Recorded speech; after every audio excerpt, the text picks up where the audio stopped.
سامنے جانے میں شرم و عار محسوس کرتا ہے وہ مناسب نہیں ہے۔ اس کے علاوہ اور کچھ چیزیں وہ انشاءاللہ بعد میں عرض کریں گے، وہ اس کا تعلق براہ راست ستر سے نہیں ہے۔ اب خواتین کی طرف آ جائیں۔ بہنوں کے سلسلے میں یاد رکھیں کہ سر کے بالوں سے لے کر پاؤں کے ناخن تک اس عورت کو اپنا تمام حصہ بدن دوسرے لوگوں سے چھپانا چاہیے۔ نماز کے لیے اتنا ضرور ہے کہ جو چہرہ ہے عورت کا مکمل چہرہ، جس کو ٹکلی کہہ لیں آپ، سامنے سے چہرے کی ٹکیا جس کو کہتے ہیں، یعنی بال جمنے کی جگہ، پھر یہ سائیڈ سے کنپٹیاں تھوڑی سی، اور پھر یہ سامنے کا حصہ، بس یعنی چین سے تھوڑا سا نیچے آئیں اور رک جائیں، پورا نیچے تک نہیں، تھوڑا سا آئیں رک جائیں، بس اتنا اس کو چہرہ کھولنے کی اجازت ہے۔ باقی گلے کا حصہ اور پورے کان وغیرہ، اسی طرح پورا سر، اور اسی طرح صحیح قول کے مطابق لٹکے ہوئے بال، جو سر کے پیچھے لٹکے ہوئے بال ہیں، بعض اوقات بہنیں نماز پڑھتی ہیں تو پیچھے سے بال ظاہر ہو رہے ہوتے ہیں، یہ سب چھپانا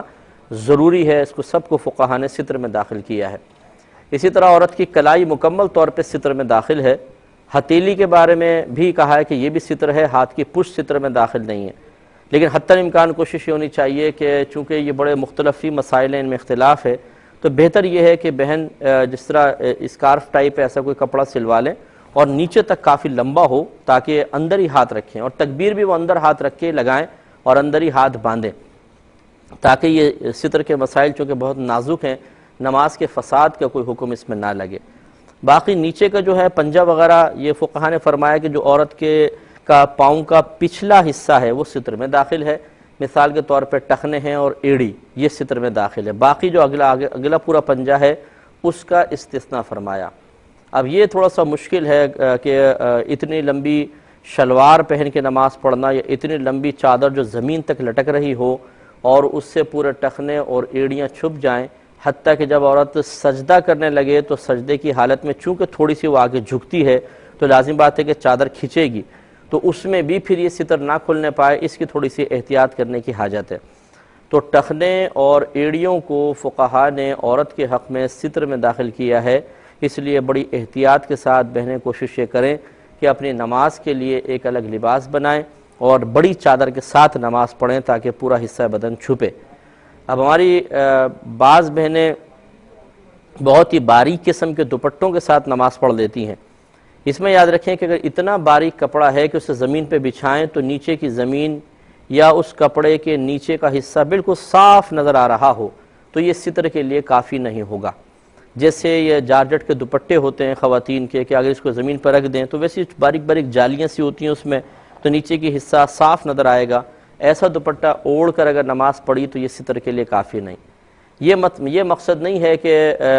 جیسے مثال کے طور پہ کوئی دروازے میں کھڑا ہو، باہر روشنی ہے تو ٹانگوں کی حیت آپ نے دیکھا ہے کپڑے کے اندر سے نظر آتی ہے، جیسے کوئی مرد بھی مثال کے طور پہ کھڑے ہو جائیں، کتنا ہی موٹا کپڑا پہنا ہو، لیکن اگر وہ ایسے روشنی کے سمت میں کھڑے ہیں آپ دیکھیں گے تو روشنی چونکہ پیچھے سے پڑ رہی ہوتی ہے تو کپڑے کے اندر سے ٹانگوں کی حیت نظر آ رہی ہوتی ہے، تو یہ حیت نظر آنے سے کوئی یہ ستر کے منافی، ستر کے خلاف نہیں ہے۔ جو اصل تعریف یہ اتنا باریک کپڑا، تو یہ باریک نہیں کہلائے گا بلکہ باریک وہی کہلائے گا کہ اگر اس کو آپ زمین پہ بچھا دیں تو نیچے کی زمین بالکل صاف آپ کو نظر آئے، اسے باریک کپڑا کہتے ہیں۔ لہذا جو کپڑا ایک روشنی میں کھڑے ہونے کی بنا پر بظاہر ستر کا سا کام نہیں کر رہا، اندر سے ٹانگیں نظر آ رہی ہیں بظاہر، لیکن اگر آپ اسی کپڑے کو بچھائیں گے تو آپ کو نیچے کچھ بھی نظر نہیں آئے گا، تو اصل اعتبار یہ کپڑے کو بچھا کر نیچے نظر آنے نہ آنے کا ہے، دور سے کسی روشنی کے اندر کھڑے ہو کر جسم کی تھوڑی بہت حیت سمجھ میں آنے کا نہیں ہے۔ تو اس لیے خواتین کو چاہیے کہ اتنا باریک کپڑا پہن کے ہرگز نماز نہ پڑھیں۔ اور اسی طریقے سے یہ بعض بہنیں جب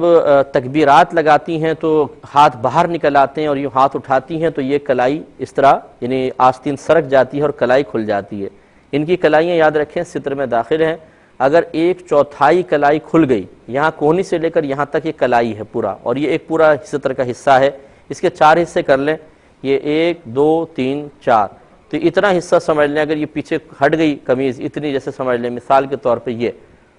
اور یہ اس پر تکبیر لگا رہی ہیں تو نماز شروع نہیں ہوگی، کیونکہ 1/4 کپڑا کھلا ہوا ہے، ستر ہے،